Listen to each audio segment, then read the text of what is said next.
கர்த்தருடைய பரிசுத்தமான நாமம் மகிமைப்படுவதாக. ஆசீர்வாதமான ஒரு நல்ல கால வேளையிலையும் அனுதினமன்னா என்கிற வேத தியானத்தினால் உங்களை சந்திப்பதில் மிகுந்த சந்தோஷம். கிருபையாய் கர்த்தர் கூட்டி கொடுத்திருக்கிற இந்த நாளுக்காக கர்த்தரை துதிப்போம். இந்த நாள் மே மாதம் 15ஆம் தேதி வியாழக்கிழமை காலவேளை.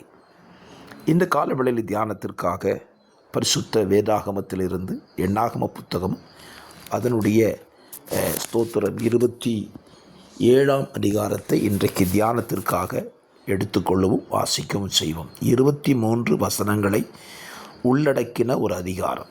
இந்த அதிகாரத்தில் 2 முக்கிய சம்பவங்கள் இந்த அதிகாரத்தில் சொல்லப்பட்டிருக்கிறது. ஒன்று, யோசேப்பின் மகனாயிருந்த மனாசேயினுடைய குடும்பத்தில் ஆண் வாரிசு இல்லாத நாம் எல்லாரும் சொல்லிக் கொள்ளுகிறது போல பெண் பிள்ளைகள் மாத்திரம் பிறந்த ஒரு குடும்பம்.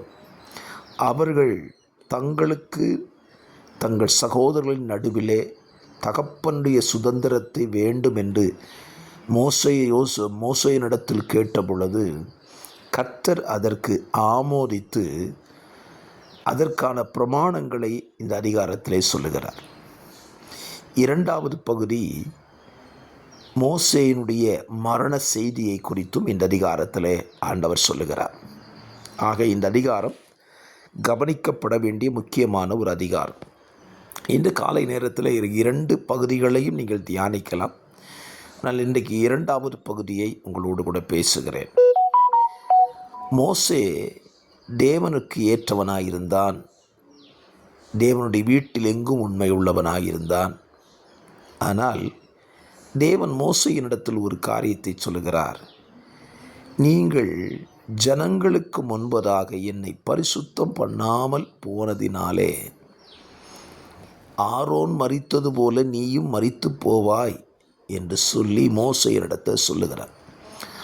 மோசே அதற்கு என்ன காரணம் என்று கேட்டு விடாதபடி அந்த காரணத்தையும் சொல்லுகிறார். மேரிபாவின் தண்ணீருக்கடுத்த விஷயமே என்று சொல்லுகிறார். எண்ணாகமம் 20ஆம் அதிகாரத்தில் இந்த சம்பவம் இருக்கிறது. மேரிபாவின் தண்ணீரிலே மோசேயினுடைய பிரயாணத்தின் ஒரு பெரிய தடை அங்கு ஏற்படுகிறது. இன்றைக்கு நம்ம வாழ்க்கையில் நாம் பிரயாணமாய் கர்த்தரை பின்பற்றி போய் கொண்டிருக்கிறோம். நம்முடைய பிரயாணத்திலே தடைகளை நாம் ஏற்படுத்தி விடக்கூடாது. மோசேயின் கானான் தேச பிரயாணத்திலே மோசே தனக்குத்தானே ஒரு தடையை ஏற்படுத்தி விட்டான். என்ன தடை? இஸ்ரவேல் ஜனங்களுக்கு தண்ணீர் தேவை என்பது அறிந்த உண்மைதான். அந்த தண்ணீர் தேவையை சந்திக்க மோசேயினிடத்தில் எந்த காரியமும் இல்லை. அதை சந்திக்கக்கூடிய வல்லமை தேவனிடத்தில் இருக்கிறது. அப்படியானால் தேவன் ஒரு காரியத்தை மோசேயிட்டு சொல்லுகிறார். அந்த மலையை பார்த்து பேசு, அது உனக்கு தண்ணீர் கொடுக்கும் என்று சொல்லுகிறார். இந்த இடத்துல தான் மோசே தவறு செய்து விட்டான். பேச வேண்டிய இடத்திலே மலையை அடித்து விட்டான், கண்மலையை.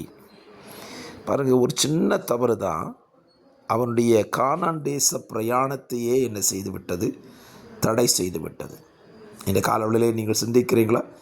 உங்கள் கானான் தேச பிரயாணத்தில் ஒரு சிறிய தவறு கானானை சுதந்திரிக்க விடாமல் கூட பண்ணிவிடலாம். ஞானமாய் தெளிந்த மனதோடு பிரயாணம் பண்ணுங்கள்.